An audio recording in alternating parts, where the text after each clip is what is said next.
We came from this workshop from different areas, from different countries, from different places.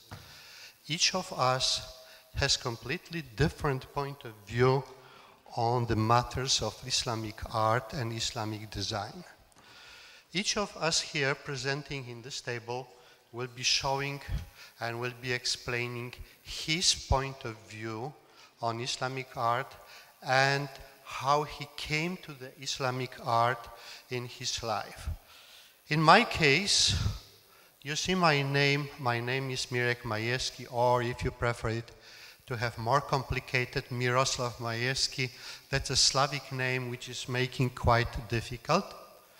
And I wish to tell you how I came to Islamic art, because this is quite unusual way. I was born in Poland, I was educated in Poland, I did my MSc in mathematics, in geometry, but then I did my PhD in quantum mechanics, which has nothing to do with geometry, although I was trying to apply some geometric methods there. Then, after some time, if you are looking in East Europe, there's no Islam there. Well, there is Islam, but there's no Islamic art, really, unless you go to the south of Europe and you will see Macedonia and other places. In Poland, there's no Islamic art.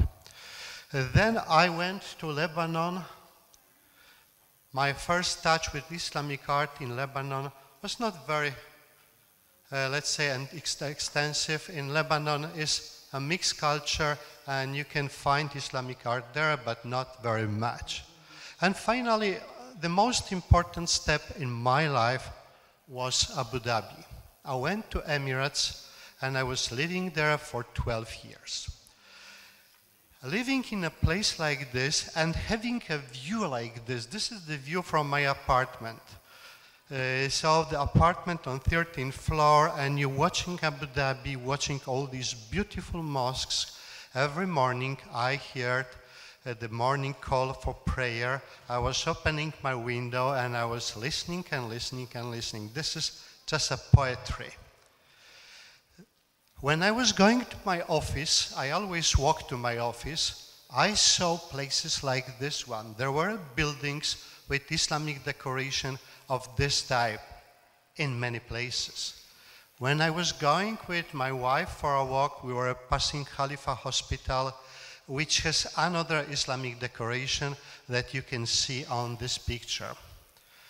Then, when I went to the Masdar city, I was able to see Jean-Marc Casterat design, a three-dimensional design, a very modern design of Islamic art that you can find there. It is incredibly interesting, incredibly complicated.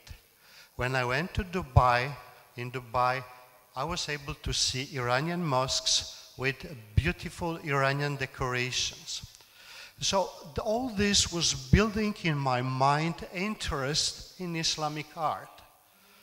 At some stage, as a mathematician, I started drawing these things. I started studying history of science, history of Islamic mathematics, and then I started writing things on my own. Then, after the Abu Dhabi, after the experience from Emirates, where if you have seen, everything was new. In Emirates, there's no tradition. Whatever you see there is just fresh. No historical background, nothing. But then one evening I came to Turkey. It was beginning of December, it was cold weather, I came in the night, and my first thing was, just go. I went to the Bayezid Mosque and I saw something that you see on the screen. It is so incredible that I decided, okay, I have to finish teaching mathematics for business, I have to finish teaching statistics, I have to just concentrate on these matters. Then after this experience, I wrote my first book on Islamic art. This is the book about Islamic geometric ornament in Istanbul. The book was published in Poland by my former university publisher. But after this book, I wrote another book in Polish, The Sketches on Geometry and Art. This book is just continuation of the other one, but it is related more to the Islamic, to the art all over the world. And finally, let me to say how people see Islamic art, because this is important. Each of us is different. Each of us came from different background. So when you are looking at this Islamic art, you can think about history of science, history of nations. You can look, for example, on patterns and try to trace how they were developed from the beginning. Where are the origins? Which patterns were first? What came later? And so on. So you have completely historical point of view. Then you can talk about techniques, how they are developed, how they are made really. And then you will find that in each region, Islamic art was developed in completely different material, in completely different way. You have marble here, you have clay somewhere in Morocco, and other materials in different places. Then finally, you can think about colors, how the colors were used, what kind of materials. For example, when I'm in Turkey, when I look on the Islamic art in Turkey, the colors are so beautiful. They are pastel, soft colors, almost like a Turkish traditional music. But if I go to the western part of Islam, colors are getting sharp, strong, and you have the full palette of colors. Then you can talk about them from the artist's point of view, how the artists see them. You can then talking about mathematics that is behind of these patterns. Finally, you can talk about Euclidean geometry and how mathematicians from the Islamic middle century were connecting Euclidean constructions with Islamic art. Then you can talk about connections with other sciences. We have, for example, people who are connecting Islamic art with crystals, with chemistry. So there are many points of view and many ways of viewing it. As I said in the beginning, I am a mathematician. So my point of view is just limited, mostly limited to the mathematics. And from mathematical point of view, I see Islamic art as a mathematical project. What I mean by mathematical project, you're getting design, you're looking on a nice design in a mosque, then what you do, you're analyzing it. Then after analyzing this, you can try to do mathematical model with geometry and other tools. And then you can experiment with this and you can just think, okay, if I change these points to this place, what I will get. So you have whole mathematics involved in this. Then if you look from this from the student's point of view, how much students can learn from Islamic geometric design, that's incredible. You can start with the history of ancient and Greek and medieval Islamic geometry. Then you can talk about classical constructions, geometric constructions. You can talk about color theory. You can talk about tessellations. Tessellations, this is modern geometry. This is Escher and others. You find it in Islamic art. Then you can find also there are symmetry groups, very new theory in mathematics, which you have in Islamic art. And Islamic art is the best source to explore symmetry groups. And finally, you can find there Penrose tiling, and you can find also quasi-crystals, and you can find 2D and 3D design. We see everywhere 2D design. 3D design, this is something that is not occurring so frequently, and there are a few designers who are doing very interesting things. You will find them in this workshop. Okay, let's go to my example, and I don't wish to spend too much time because my colleagues also want to say something. So let's look at the example of Mahmud Pasha tomb. You know this place. it is on the other side. It is quite neglected place, but when I saw it first time, I said, that's the best example of geometry you can find on the street. Very simple and very nice. So how it looks, this is the tomb. This is the design you have. If you are looking at this design, you see that for creating the whole thing, you need only the square A, B, C, D. If you are able to create the pattern in the square A, B, C, D, then everything is just popping up. So you're starting with the square, constructing square, you're making a diagonal DB, then you're drawing two circles, and then when you have these two circles, you can start drawing lines. So that's how I developed this. And that's how a student in the school can do it. Well, let's say in high school, with geometry tools can do it in, let's say, half an hour. And then you can just getting into colors. You can produce colors of any type. You can produce Iranian colors. You can apply Turkish colors. You can apply colors from Morocco, from any part of the region, or you can invent your own colors if you are artist, and you can make this pattern quite interesting. Another place at this, like this one, this is the Bayazid Mosque. Bayazid Mosque has a very nice and very interesting pattern. And if you look at this pattern, I'm talking about the middle part of this pattern, how it was created.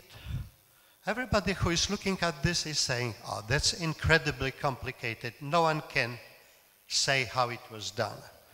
But frankly speaking, this pattern for a mathematician or for a high school student is just exercise in geometry. What you do, you just look at the pattern and you select the area which you think is the base foundation for this pattern. So you're taking a square like this, and then you see that you have here 4 rosettes, or 4 stars if you prefer. In the left top corner, you have a rosette with 12 points or 12 petals. In the left bottom corner and right top corner, you have stars with 10 petals. And in the middle, you have a star with 9 petals. So the next thing is how to connect them. If you are a mathematician, if you start counting angles, then you will find that there is something wrong with this pattern. And there is something wrong that you will have to fix later. So what you do, you're taking a square, you're drawing one of the diagonal, and then you're drawing 2 slant lines. One slant line from the point D and another one from point A. Each of them is just forming angle 36 degrees with the side of the square. If you get this, you get in the center of a point that will be the center of the central rosette, okay? And then if you just have halfway between the center and point D, you have another point, and this will be the area where you have to fit the central rosette. When you draw a circle there, you're getting another point on the way to the point C, and this is the point where you have connection, the big rosette in the left top center with the central rosette, and then the rest is just simple. You're just drawing your rosettes like this. You're getting empty space between them, and you're filling this empty space with the pattern according to the picture that you have. That's all. If you are able to complete this what you got inside of the square, you have the whole pattern. The rest is simple. Reflections, reflections, reflections.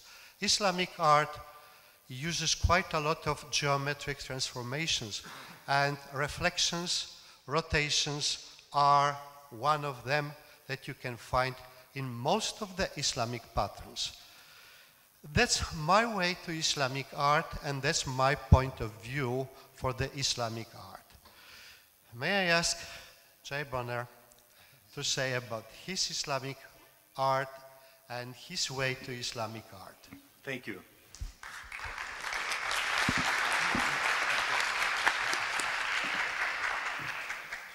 Thank you. It's an honor to be here, and I'll give a little bit of background. I'm speaking after our dinner shortly, and I'll present in some work in much greater detail, but just quickly to give a little brief biography of my own approach to this discipline and background in this area. I came to this as a teenager. I have always, as a child, I was deeply drawn to geometry and geometric art, and long before I had seen my first examples of Islamic art. And when I found, maybe when I was around 12 or 13 years old, found books on Islamic art and architecture, I was captivated, and it kind of set me off on a lifelong quest. When I graduated from high school, I lived in Morocco for 1 year when I was about 18 years old,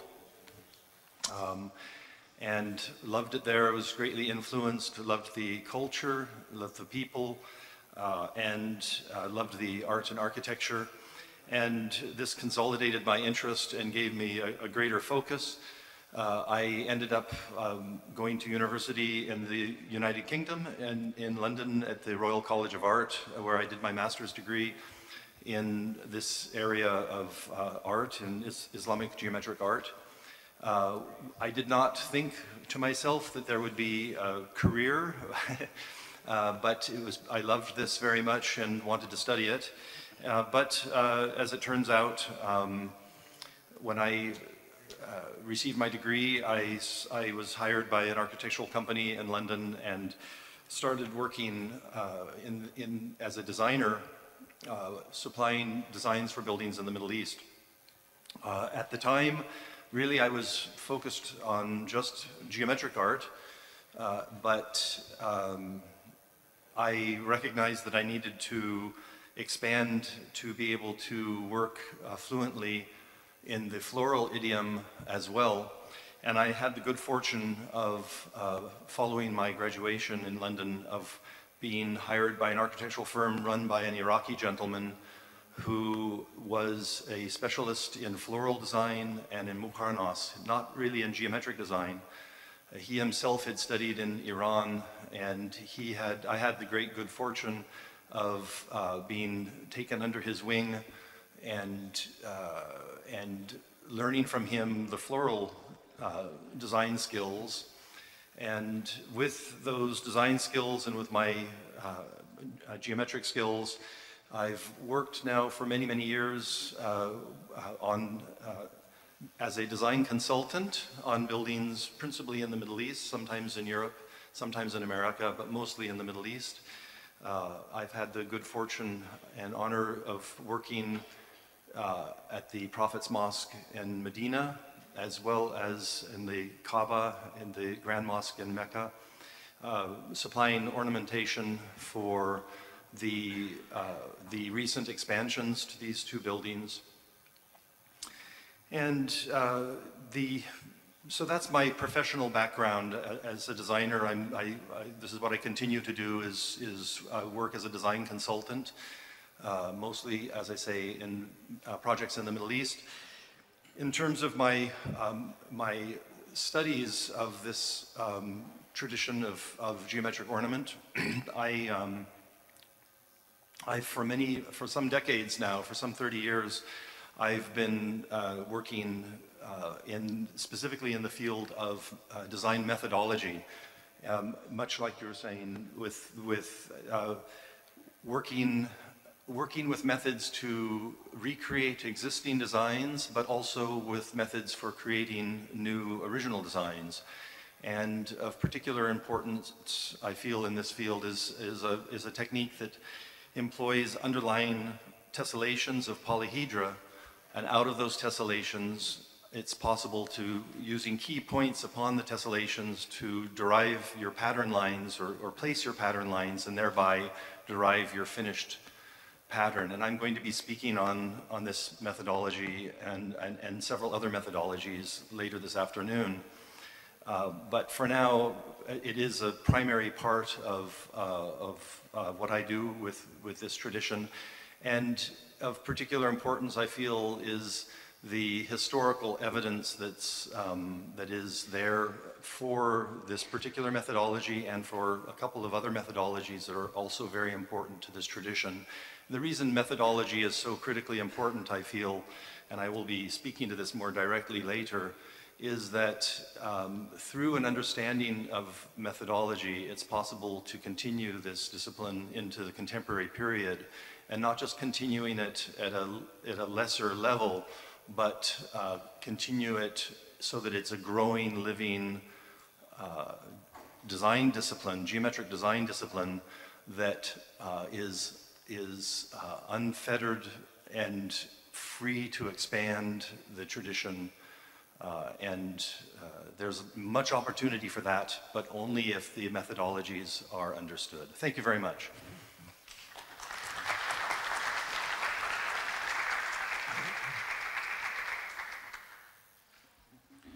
Okay. Oh. Okay. Next, our speaker is Eric Brook. Eric Brook is famous for his book on constructions of Islamic designs. And Eric, please tell us about you. Okay. Thank you. Thank you for inviting me to come here. It's a great honor. The question of how did I end up doing Islamic geometrical design is one that I still don't always have an answer for either. It's more, to me it feels like Islamic geometrical design chose me rather than that I chose Islamic geometrical design. I mean, I remember very well when I was a student in Amsterdam in my 20s and I was studying international relations, and I think in my 4th year I was almost finished, so I thought, this is not something that's going to keep me interested for the rest of my life, and this is not something that will allow me to give something to the world, which is what I wanted to do. And it's also not something that's allowed me to express myself. So I dropped out of university and had faith that something would come along that would satisfy that need for me, which is what happened. I came across a book in a bookshop in Amsterdam written by Keith Critchlow, Islamic Patterns, a cosmological approach. That was my first purchase. There have been many since then. But when I came across that book, it's instinctively appealed to me. Partly because Islamic geometrical design it's a marriage of art and science, which is really attractive to me. So you have the scientific rules that you need to know in order to be able to make patterns successfully. And you disregard those rules at your peril. But within the context of those rules, there's lots of room for creativity, which is of course what you see in Seljuk geometric design, Ottoman and Mamluk geometric design. It's not just about making the patterns, it's about doing something extra to make them beautiful. So that combination of art and science appealed to me very much. There are other reasons as well. For example, I mean, I'm Dutch, but I've always been very comfortable with English. I wanted to express myself, but I didn't want to do it in Dutch. I didn't feel I was good enough in English.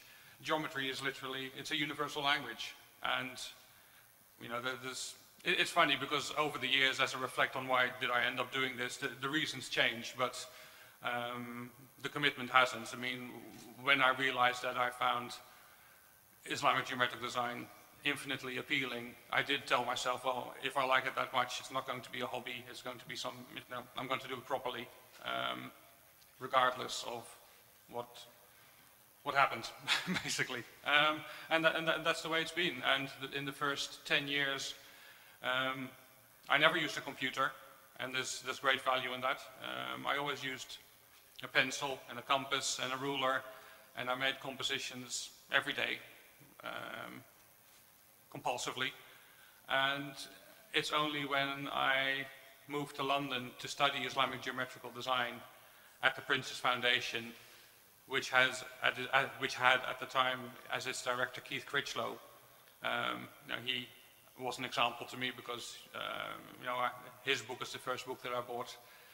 It's only when I started going to the Prince's Foundation and I found other people who shared my interest, because in Holland I didn't know anyone who did what I did. It was just me doing my designs. Over time, the artistic has moved more to the historical aspect of it. I mean, what interests me very much is trying to understand geometric design from the point of view of the craftsmen, the people who actually made these designs. And I'm terrible at mathematics. I'm really not good at all. I mean, I like history very much, but mathematics has always been very difficult for me. But I do like geometrical design, and where I am now, I think, is that I want to try and explain geometric design in a way that is as simple as possible, which hopefully means that if you can hold a compass, if you can hold a ruler, or if you can use the equivalent in some CAD design software, that you should be able to make patterns without needing to love mathematics. I know a lot of people do, but that's my approach. And there's a lot we don't know about traditional Islamic craftsmen who made these patterns, but I think what we should assume is that they were not mathematicians per se. They were craftsmen who knew how to make things with their hands. And there is really not a lot of evidence to support that they might have had an interest in mathematics, but it's pretty safe to assume that they didn't use mathematics to make their patterns. So that technique that they used of a compass and a ruler is a very effective way of doing it. And I finished, yes, I wrote one book a few years ago which shows how to make patterns in a step-by-step way. I've just completed another book which is in the lobby, which is coming out in 2 weeks from now. And well, I enjoy the writing. I'm glad I'm finished with the book now, because now I can go back to making things with my hands, which is what I enjoy as well. But for me, it's been, yeah, it's a passion that never fails to create new challenges, or never fails to present new things that I want to discover or that I want to understand. Thank you.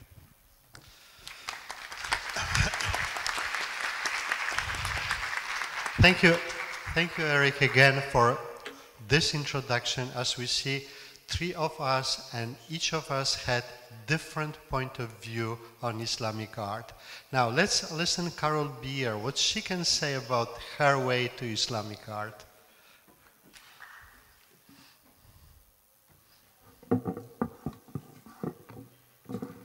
Good morning, günaydın. I have a question. Miroslav, can I have slides, and can I have a means of advancing slides?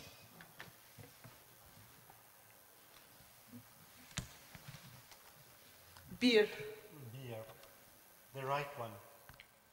No, this one, yeah. İşte. Thank you. In contrast to Miroslav Majeski's approach from mathematics and quantum mechanics, and different from Jay Bonner and Eric Brug's work with design, I come to Islamic art from the perspective of a historian of art, a historian specifically of Islamic art, and the reason for that is that when I was a teenager, I had an opportunity to come and live in Ankara and be a student at Middle East Technical University, Orta Teknik Üniversitesi. And from that time on, many, many years ago, I've been studying Islamic civilization and Islamic art. I worked for 12 years as an archaeologist in Turkey, Egypt, Iran, Syria, traveling around and studying monuments. My first job after graduate school was with the Textile Museum in Washington, D.C. And at that point, I wanted to distinguish myself from those who had been curator before me, and they had studied carpets from the perspective of design, color, materials, weave structure, ethnography, but no one had studied pattern. So I just decided that I would study pattern. And the examples that I have to show you of what I initially did with my study of pattern in carpets are taken from the Turkish and Islamic Arts Museum, Türk ve İslam Eserleri Müzesi. This is a 17th century carpet attributed to the town of Ladik in central Anatolia. And early on in my career at the Textile Museum, I was fascinated by the delineation of the niche of the prayer rug, namazlik, that had a similarity to the visual appearance of the cut surface of the Mukarnas of Seljuk portals. And from that, I learned to look at aspects of symmetry, reflection across an axis or along a vector, and found, to my surprise, that symmetry in art was also related to symmetry in nature. So here you see, a strong vertical axis, which we will explore more fully. So the right side and the left side reflect one another in the central field, and we see a similar relationship in the two sides of a butterfly. And if you switch that axis from vertical to horizontal, we see it in the approximation of the reflection in nature. But we must remember that in art, up until the time of the Industrial Revolution in the late 18th, 19th, early 20th centuries, all of these monuments were made by hand. This is a woman weaving. I took a picture of her in a factory environment in Ashgabat in Turkmenistan in 1989. And to the right of the loom, you see the little cartoon with the diagram that shows how she is to execute the weaving. The weaving has warp strung on the warp strung on the loom, weft that interlaces between each warp, and knots, doom, that is curled around and pulled through, either symmetrically as what we call the Turkish knot, Türk düğümü, or asymmetrically, the Persian knot. In studying what have come to be called Oriental carpets, Turkey, not shown large enough on this map, but indicating the contemporary modern Republic of Turkey, is one of the major historic producers of carpets in the world. The term Oriental carpets, however, suggests a transition from one cultural context to another, and many of the carpet makers in the Caucasian region and in Iran and Central Asia were of Turkic ethnic origin.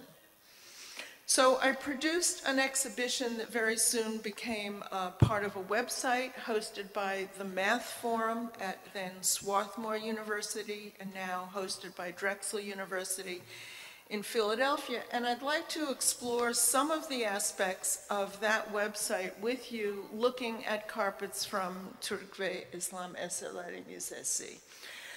Another prayer carpet showing a vertical axis of a symmetry showing, I've taken the letter F to suggest a figure or a form. We see the relationship in the upper right of the axis of vertical symmetry in the central field of this carpet. So the F is reflected across the carpet. Then if we look at the border, something else is going on, and we can begin to recognize axes of symmetry that are horizontal.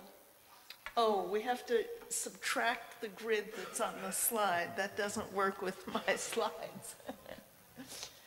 But we see an axis of symmetry that can be repeated, and we see that's going reflected all the way up the side of the border. But what's happening at the top, where the horizontal border meets the vertical border? and what's happening at the bottom, where again the vertical border meets the horizontal border.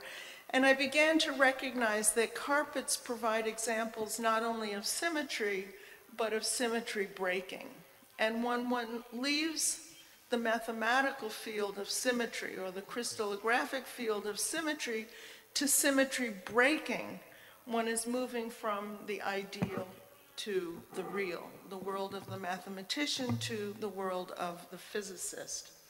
Another example with a relatively simple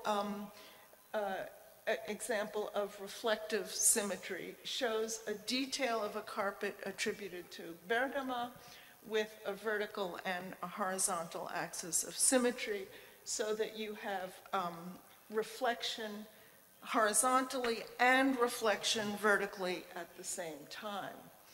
I have just a couple more examples.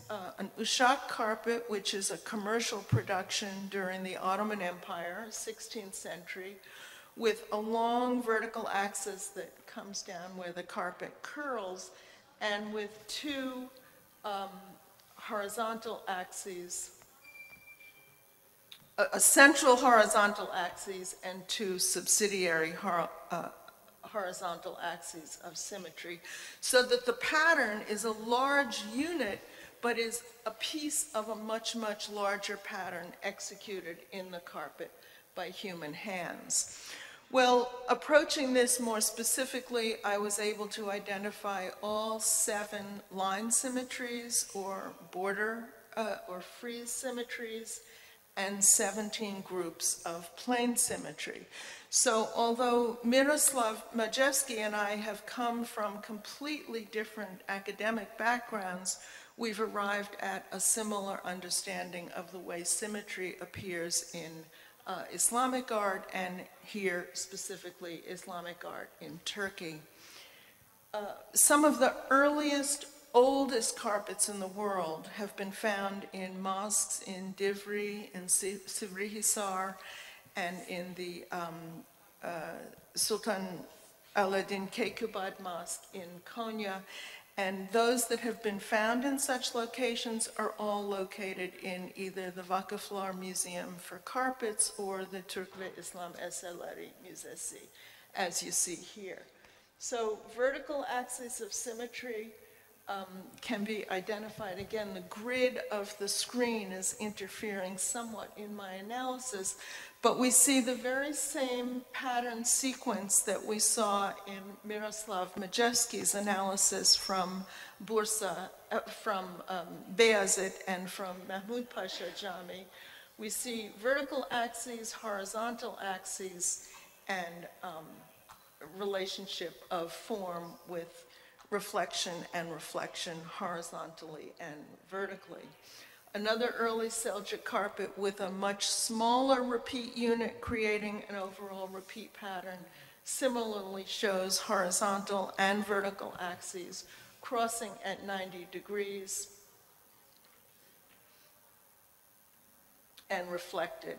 In the border, we see a different unit, smaller, square rather than rectangular, that is repeated throughout the border. And there I've shown, as I do in the website, what the relationship is of border patterns and field patterns.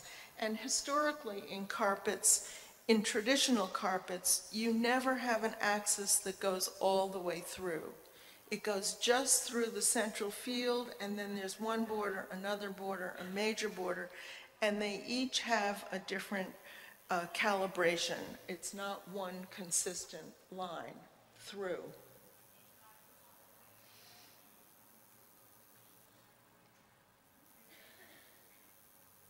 And finally, a reminder that it is the human dimension that makes these carpets so extraordinarily beautiful. And I might add that carpet weaving is one of the few Islamic arts traditionally that was made by women as opposed by men. Thank you.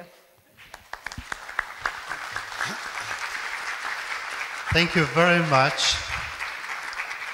And I'm really pleased that we came to the same point it means to the geometry. So I would like to say Everything is geometry around us. Okay, Emil Makowicki. There's another person who is coming from the background where is no Islamic art at all. Yeah. But he became quite famous in Islamic art. Why? Emil, tell us. Okay. I actually don't know why, but Okay. I really grew up in in an environment where practically art was only something when you paint or draw persons or plants or houses or whatever. Certainly they were looking at ornaments as something minor which was on the side. But apparently by my constitution I have been always drawn to ornamental patterns, not only art. And my first meeting with Islamic art was actually that in the time when Soviet culture was depressing Islamic art in Central Asia and trying to that people would forget it, there were two brave Czech photographers who simply went there and made a pretty beautiful book with the print quality of the time. It was many decades ago, but it was a beautiful book with Samarkand, Bukhara, and all those fantastic things, mostly architecture, but there were patterns on it. Later on, when I'm a crystallographer, so I practically work with patterns which nature produces from atoms all the time. Yeah, and the patterns are pretty complicated. So practically pattern which you have on this announcement belongs, let's say, to a simple one in respect to what nature is producing from atomic structures. And my second meeting was actually in the 1850 or so. There was certain French Monsieur Bourgoin who produced a very beautiful collection of Islamic patterns which was reprinted. Once I got that book, I got hooked and it never stopped. So I wrote a small paper about using these patterns for teaching crystallography students the symmetry operations, which means rotation axes, mirror planes, glide planes, and so on. And I remember the times were such that when I sent it for publication, the editor liked it, but he was phoning all over half Europe whether he can afford to print something like that in a mineralogical journal. Finally, he printed it, and it was quite a success. And since then, simply I was looking for topics in Islamic art. I am drawn to more complicated cases. Essentially, the simple cases are not so interesting. And one day I got a letter. This was Professor Hargitay. He was planning a book about pentagonal symmetry. If you had any physics, you know that practically in your crystal structures you have two-fold rotations, three-fold rotations, four-fold and six-fold, but never five-fold or eight-fold or 12-fold, because it simply cannot fit into the plane and space. And in rather new times, it was Professor Penrose who discovered that if you make not one unit area, but two types which fit together in a certain way, you can build a pentagonal pattern which is non-periodic, never repeating, and simply it's called Penrose tiling. And I was intrigued. I wanted to contribute to the book, so I spent time going through piles and piles of pages in different books, and suddenly I found one unknown tomb in Malaga in northern Iran, not so far from Turkish border, which had a pattern nobody really looked at, a very complicated one, and I somehow felt this could be a Penrose tiling, produced already in about 1190. So pretty long ago, 800 years ago. And since then, simply I worked on it, and indeed it's a Penrose styling, and a beautiful example of it is actually in Konya, and small bits of it are in Sivas. So I'll be showing it in my talk. And since then, I spent, thanks to some help from the University of Granada, I spent 3 months in Granada studying the Western Islamic art, and I realized they had a different type of non-periodic, again, tiling, based on different principles from about the year 1350 or 60. So again, when Western Europe was just founding their first universities, they were already producing this. And they have octagonal and decagonal quasi-crystalline constructions. And recently in Fez we found a dodecagonal, 12-fold. So that's my short story. I'm always drawn to something complicated. Simply the simple design are a bit boring. Thank you.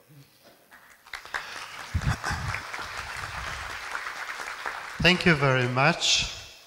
Again, another point of view on Islamic art, this time very scientific.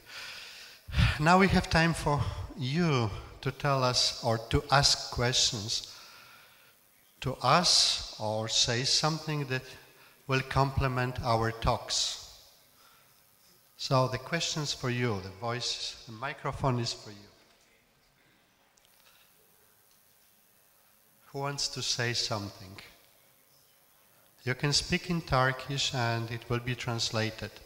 Okay, could you please come here?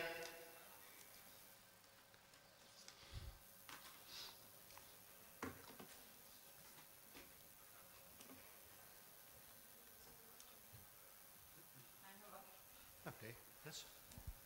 Teşekkür ederim. Thank you. I have not been following it for a long time, but I want to ask, you are interested in the old ones, but do you also have any books related to updated works as well?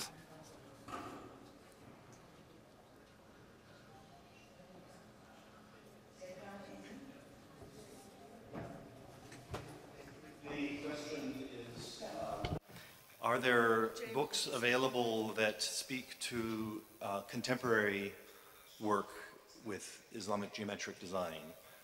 And Evet. Şöyle. Yes. You have been talking about the old ones, and I have learned that you have books and works on that. Do you also have any works or books related to contemporary ones as well? Thank you. Anything like this, but I'm just working on the next book again about Islamic art in Turkey. But I think my colleagues produced quite a lot of books that are touching quite a lot of new things. For example, Jean-Marc Castera, who is sitting behind us, he's the author of a really famous book about Islamic design in Morocco. This is Marrakesh. Tabii ki. I couldn't hear you because you're not using microphone. Okay. Jean-Marc Castera, who is sitting here behind us, he's the author of a very famous book on the Islamic art in Marrakesh, and quite a number of things that were done by him are very modern. I am not sure if Mark published anything about his designs for Abu Dhabi, but he made a marvelous group of designs for Abu Dhabi Masdar City, and he made also huge decoration, huge Islamic decoration, very modern, for the new souk in Abu Dhabi. This is decoration that is using multiple layers. It is very modern concept and very interesting concept. Miroslav, can I reply? Yes. Well, it's a good question because I'm also interested in seeing students, architecture and design students, using geometrical design in contemporary context. That's what my presentation is about after the lunch break, because I've been looking for examples of architecture and design from the last few years that, to my mind, uses that in a very new way, not just using traditional patterns in a contemporary context, but using traditional patterns and doing something extra with them to give them a contemporary relevance. And to me, hopefully part of the workshop will be that after a week people will feel inspired to do more of that. But I don't know of any books about that, to answer your question. And I'd like to add also that, as I mentioned when I was speaking several minutes back, that a key aspect to contemporary work in this field is an understanding of the methods that are used to create the patterns. Without a methodology, it's not possible to create. And conversely, with the methodology, it's possible to, with knowledge of the traditional methodology, it's possible to apply those principles to creating new original designs to move this discipline forward in these contemporary times. And there's not a lot, to come back to your question, there's not a lot available, but there are books, there are some books. Eric's book, which the newest one is just outside, has information on methodology, and I myself have a book. I've been working on it for years, but it's finally coming out middle of 2014, about a year from now, a little less than a year from now, and that is focused very primarily on methodology. But these methodologies are not difficult to learn. It's just that they're not readily available yet, but soon will be.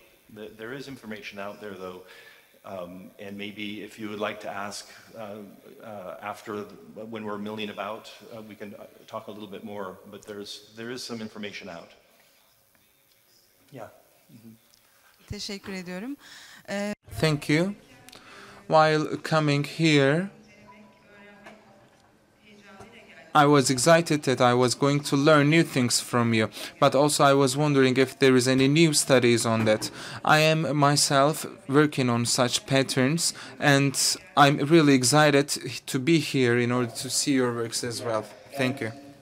Very much. Thank you very much. And just a side note, that my second talk is going to be on methodology exclusively, going into quite some detail, and hopefully people will leave that talk with a good sense of how they can further their own work in the direction that I've been working. Any more questions?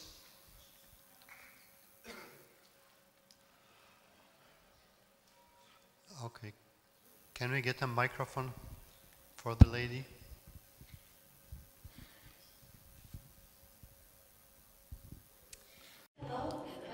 Welcome to Istanbul.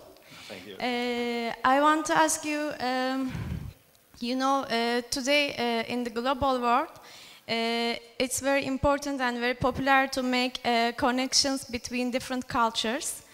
And I watch your presentations, and I saw you have very interesting and very good research.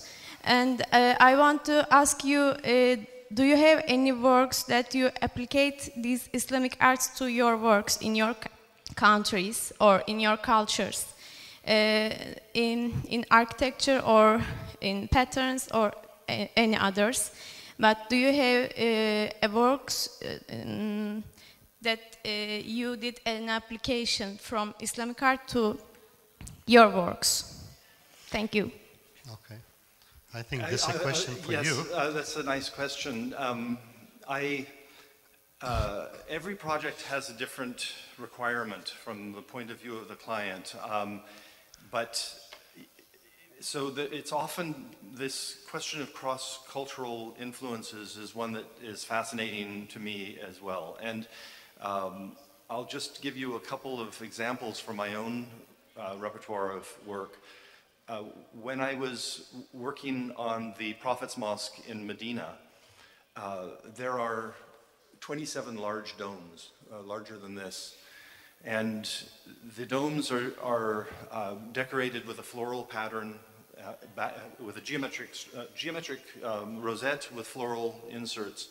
And the floral patterns were, I was asked to develop a floral style, a style of the floral pattern that would be recognizably Islamic, so that the Muslim pilgrims coming from Indonesia or Morocco or anywhere in between, they would always look at it and say, that's Islamic.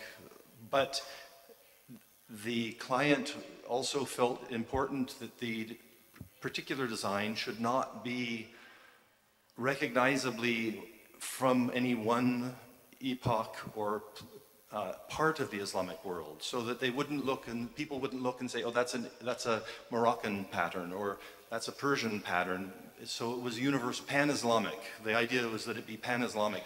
And of course, there's nothing historical to support that. There's no examples of a pan-Islamic style. So the hardest part of that job was to try to develop something that would meet that criterion. And I borrowed what I chose to do as a starting point was to work from the Mamluk floral style and to simplify it and to try and create something that would become recognizably Islamic, but not recognizable to any one place or time. That's kind of like what you're saying. An artist always brings their own sensibilities, and whatever their background is, it's always going to come through. And I dare say with my work, being an American, there must be some elements there. It's hard to really know to what extent that is. Certainly, there are individual styles that you see from the designers around the world that are working in this discipline. I can often see a work by someone I know, like Jean-Marc, and recognize, yes, that's from Jean-Marc, or someone else. And so, but it's difficult to know to what extent one's background influences. Geometry is so pure that it kind of speaks for itself, but there is still, as Eric was saying, the opportunity for artistic input and sensitivity to manifest itself. Okay, thank you. Please. You need to get a microphone, otherwise we will not hear you. Thank you. Thanks. I have a general question to the five of you. Do we have any indication when did you come across the oldest pattern in the countries you visited? That's number one. And I know that Carol has mentioned that the 13th century carpet design had already the symmetry and some of the designs. That's my question, number one. Number two is for Emil. You mentioned Penrose, and since we're talking about Islamic designs, we keep referring to Penrose. Is it something, a new method that is attributed to him? Has he contributed somehow in deciphering or contributing more in the Islamic design pattern in general? Thank you. Can I do the first? Eric. Can I do the first question? Yes, you can. Well, I suppose everybody's seen very old examples of Islamic geometrical design. The oldest one for me is something I saw last year, something I had the privilege of seeing last year in the West Bank near Jericho, where you've got this Umayyad summer palace called Ghirbat al-Mafjar, or also referred to as Hisham's Palace, which is this wonderful early Umayyad palace with lots of, originally it had lots of buildings. It was quite a significant structure, beautiful mosaic floors that show the pre-Islamic influence, but most significantly for me, or most interesting for me, is a big round stone object, what can be, sometimes is assumed to be a window. It's about more than 2 meters diameter, made out of very thick stone, and it has a star pattern that sort of goes like this, and it's set in a circle, and it's magnificent. It's very large, and for me it's very interesting, partly because it's so old and so beautiful, but also because, to my mind at least, it represents an innovation by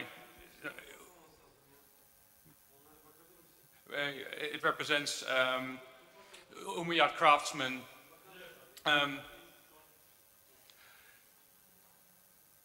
taking geometrical patterns but then identifying a single element such as a circle with a star in it and really doing something new with geometrical design. I mean, geometrical design is not new to that part of the world. Even before Islam, you know, the geometric design was used. But Ghibat al-Mafjar really represents something new to me. It really represents that craftsmen in the Umayyad period really thought, we want to do something with Islamic geometrical design that is different from what has gone before. And I mean, that is, what is that? That's 9th century, isn't it? That's yeah. 8th century. 8th century.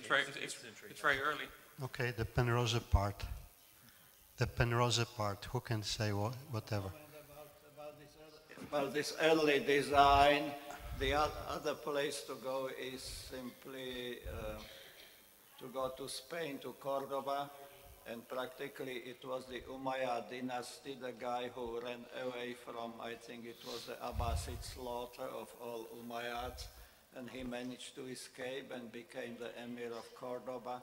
So there practically you have the big Cordoba mosque, which is probably just a few years later than your example, and it's full of, let's say, very early Islamic geometric ornaments. If somebody is interested, I have a reprint, but not here in the hotel. It is actually an interesting story because naturally the oldest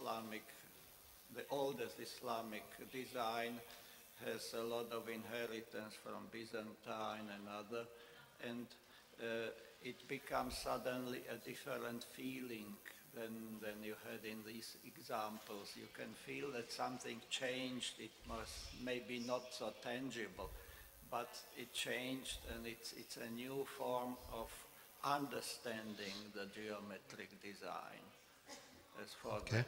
And Penrose, I met Penrose, it's a couple of years ago, and he just said that when I showed him actually example from Malaga, that he had a feeling, he has traveled around India sometimes, probably not so much, that there could be something, but he never really worked on it.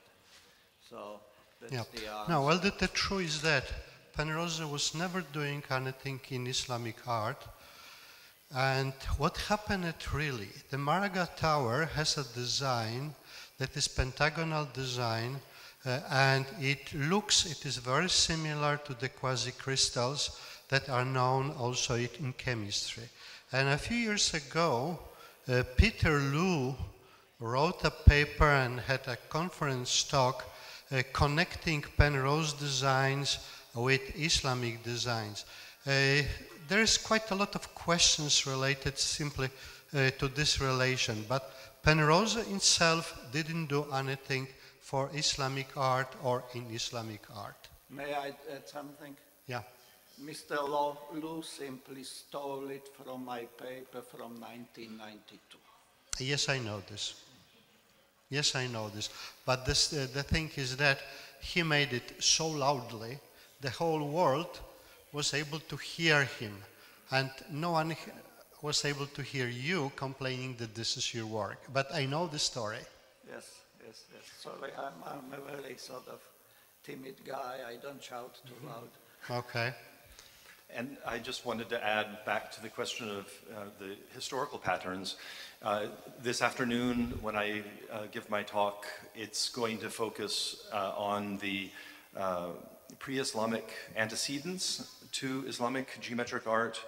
That's the opening, that's a brief part, and then it's going to look at the the gradual maturity of the tradition, and then it's going to look at the mature tradition of Islamic geometric art, and the diverse aspects of the mature tradition. But in that talk, I'll be citing many specific early examples. Yeah. Yes, please. I was very unhappy. The first lady who asked here went back very dissatisfied. So it came to my mind, it's not me, but once I worked on a Swiss constructivist painter. His name is Hans Hinterreiter, who, when he went to Alhambra, he got hooked for the rest of his life and started making pure geometric paintings, not like Escher with all kinds of beasts. This is pure geometry. And what he essentially was doing, he took periodic patterns similar to Islamic patterns. He designed them on the rectangular or trigonal or hexagonal net, and then he transferred them onto other nets. For example, you can have a perspective net, you can have curvilinear net in one direction or two directions, and so on. And he transferred it. It was pre-PC time, really. He transferred it manually, and he got fantastic designs, which are, let's say, if you take a piece of Islamic design and try to make it a picture on the wall, it's too periodic, too repetitious to be a picture on the wall. But this one is simply finite in its design because you can't have it endlessly, and it is quite a different feeling from the same geometric pattern. So the name is Hinterreiter, Hinterreiter.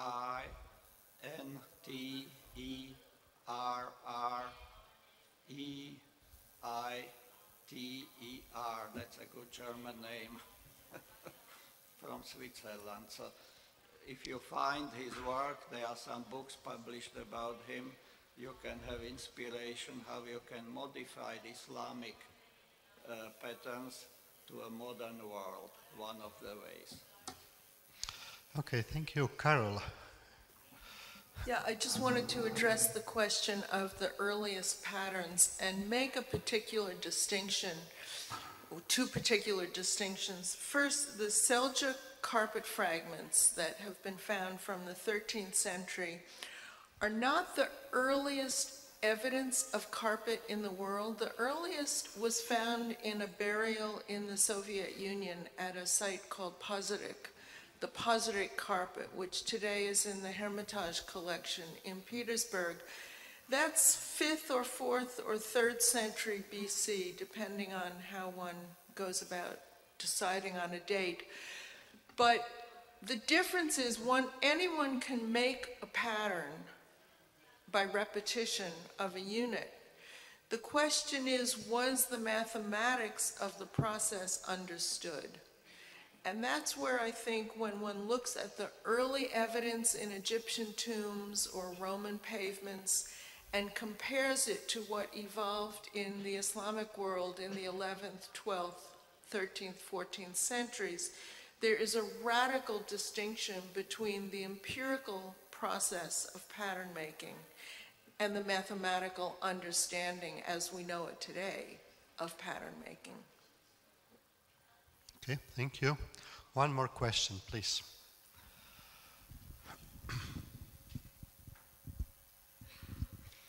Merhaba. Hello.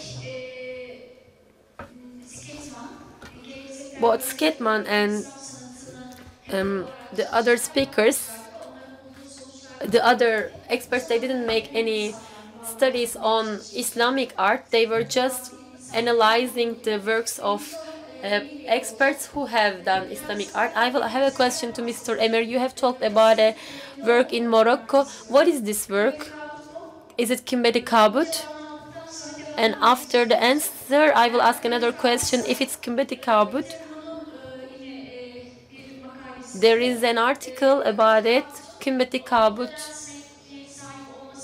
has this unique symmetry for that area, for that era, and it is repeating the same pattern in the same table. And because of this, it is not Penrose. It is something similar to crystals. In means of some crystals, will you give a detailed presentation? It's a very complex subject for us, because people who doesn't have deep mathematical information, they will not be able to understand it, I think. And yes, these Penrose tiles or crystals, would you give us some examples? Yes, this is Penrose tiles and this is crystal. And another question of mine is, Mrs. Carroll, she said, you talk about Bazak carpet, and this is coming from Middle Asia. And since Karahan periods, in Islami turba, I have seen a pattern, and in that pattern also geometrical patterns are visible, and also in Nasa Patrick, if there are geometric patterns, and I do believe there will be geometrical patterns in previous civilizations also, like Uyghur civilization. You see, geometry was used in all civilizations which we know. Geometric patterns were not invented in Islam. They came from the previous times. In the pre-Islamic Persia, the Sassanid designs were created based on geometry. If you look carefully in the Egyptian designs, they also use geometry. So we have to remember that each civilization is built on the previous one. There is a continuity between consecutive civilizations. And also you have to remember that this what was invented in Islamic civilization or in Islamic art is used later. For example, when you look carefully in Europe and in the Gothic cathedrals, you will also find there are elements that were occurring before in Islamic art. So it is just continuity. One is building on the results of the other, up, up, up. Okay, the Penrose. Who wants to tell about Penrose? Okay, the question was, can we show Penrose patterns? I think one of the lectures in this workshop is related to the Penrose patterns, so you will be able to see them and you will be able to analyze them. You see, Penrose patterns are completely, this is a response to a completely different question. You see, the story is like this. You have a square and you can cover, using this square, the whole plane. If you have, let's say, hexagon with some pattern, you can make millions of copies of this hexagon and you can cover the whole plane. Now, you start thinking, what about pentagons? Can I cover a plane with pentagons? And this is where comes Penrose. Of course, you cannot cover a plane with pentagons. You have to use pentagon and something else. And this way you're creating pattern that you will find at some stage is not repeating really. Patterns created with triangles, with squares, rectangles, are repeating all over. They are uniform. Patterns created with pentagon and additional figure are not repeating. You have a feeling that one part of the pattern is the same like the other one, but then you will find another part that looks similar, but it's not exactly the same. So the whole Penrose story is quite easy to understand for average person. This is not especially, at least the beginning, it is not especially high mathematics. You can even think this way, that's not mathematics at all. We are just taking pentagon, some other thing, and we are just trying to regularly cover the plane. So this is what kids are doing in the primary school. But then out of this question came quite a lot of other things, because you see, mathematicians started thinking, are there really aperiodic patterns of the plane? What mean aperiodic? Patterns that are created with the finite set of figures covering the whole plane without overlapping, but not repeating regularly. And then some mathematicians and non-mathematicians started looking into this issue, just like you looking on, for example, on the pattern of your table when you are eating your breakfast. So one of them was, for example, Aman, a very interesting person, a man who created his Aman patterns, aperiodic patterns. There was quite a few amateurs who were doing these things. If you don't know, Aman was not a mathematician. Aman was working at the post office. This is quite mysterious figure. He never studied mathematics really. He was studying for some time, for a very short time, computer science, but he said that it was so boring that he decided to drop it down. Okay?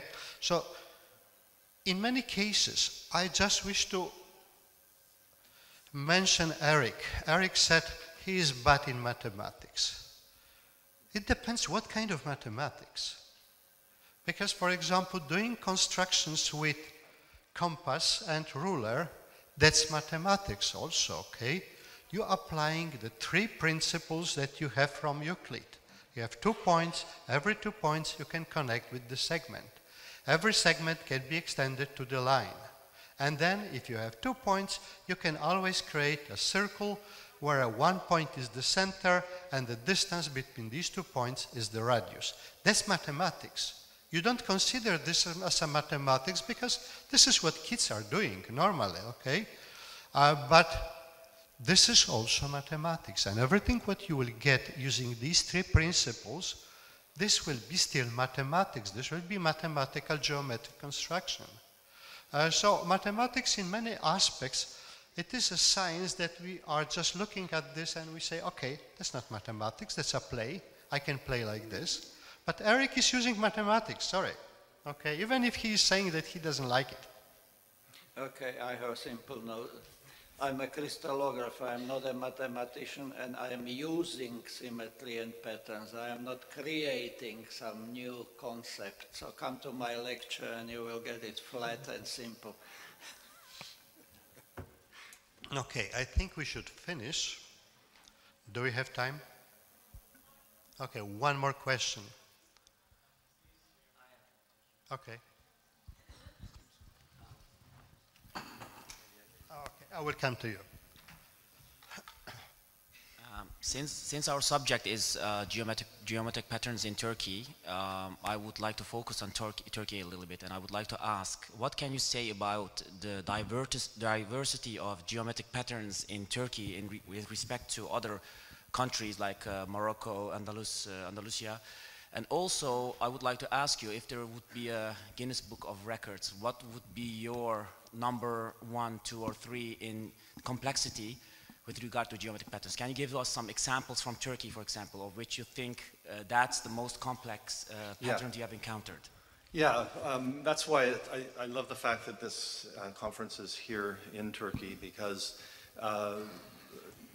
my finding is that that this tradition really reached its maturity here in Turkey under the auspices of Seljuk patronage, and that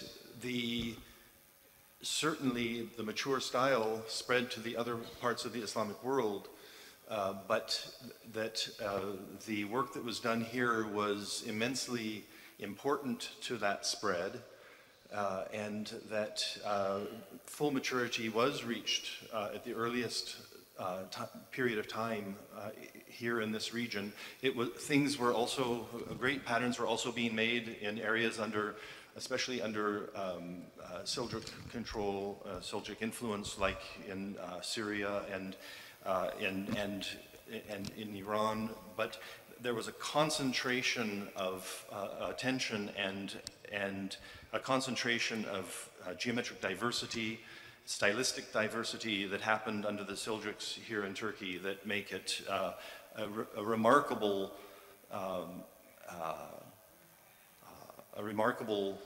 cultural feature that is very important to the overall history of Islamic geometric art. And part of the remarkable aspect of diversity of the tradition here in Turkey is that many of, I won't say all by any means, but very many of the most complex designs that have multiple centers of localized symmetry. For example, the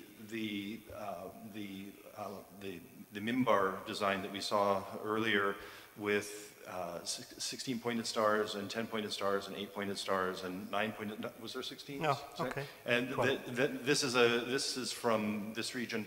There are examples with 9, 10, 11, and 12-pointed stars within one construction, one isometric construction, and this sort of employment of multiple centers of symmetry within one construction is a hallmark of Seljuk Turkish work, and it is found elsewhere, but it's found with greater numbers and greater geometric diversity under the Seljuk Sultanate of Rum, for sure. And so I'm speaking to this very subject in just after our lunch, and I'll focus quite a bit on this and illustrate examples of these different kinds of diversity. So I'll withhold saying anything else just now. If I can add one sentence to this, the most complex patterns that I found in Turkey is the Sultan Selim tomb here in Istanbul. If you go there, you will not find this pattern unless you will look carefully at it. You're entering the Sultan Selim tomb, and on the left and the right side, you have two panels, very colorful patterns, and the edge of each pattern is a very complex, in my opinion, the most complex pattern I have ever seen in my life. Can I just add to both of you? I mean, I agree with what Jay says. I mean, Seljuk geometric design is peerless. I think it's very accomplished. It's very complex. To me, though, for me, it's not even an issue what's the most complex. To me, it's more what's the most beautiful. And complexity is not the same as beauty, to my mind. And there are examples of Seljuk buildings which have patterns which are relatively simple. We saw the example of the tomb of Mehmed Pasha.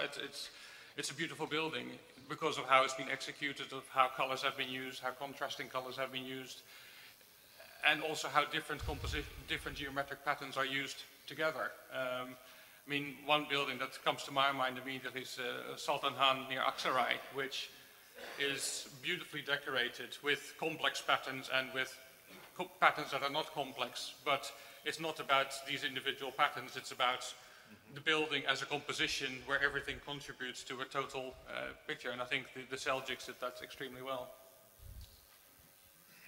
Okay. And I would add that not only architectural monuments, but every ethnographic museum in every provincial capital in the Republic of Turkey has extraordinary examples of patterns in textiles and carpets. Yeah. Okay, one more question and we have to finish. Yeah, could you come here?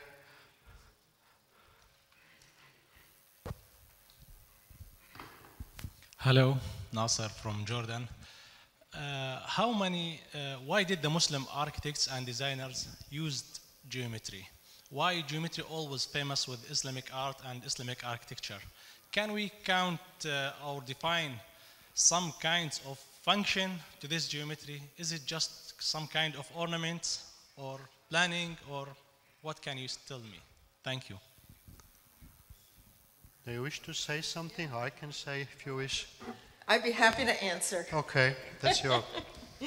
I mean, it's interesting because probably everyone who has studied Islamic geometric design has asked this question, and in most instances, the answer is not very clear. But in my recent work, I've come upon an answer that I'm very comfortable with, and that there's a very interesting intersection in the history of art and architecture with the history of mathematics. And it seems to occur in the 11th and 12th centuries in Western Iran, but then also in Eastern Anatolia, in the face of the coming of the Mongol conquests, and it flourishes visually in the monuments of Western Iran, including Maraghe, and in Anatolia, in Sivas, in Konya, in Kayseri, in Divri, and that it's intimately connected with what was being explored in what subsequently became called algebraic geometry. Well, let's look at this. This is especially when you look at Persians. They decorated their temples a long time before Islam came. The Persian temples were the most decorated temples in the world. And when they got Islam, they couldn't use animals, they couldn't use human faces, they couldn't use plants, but how can you stop them in using any decoration for the mosque? You have a mosque, and this is in people's mind a place which is like a previous temple. You cannot leave it undecorated.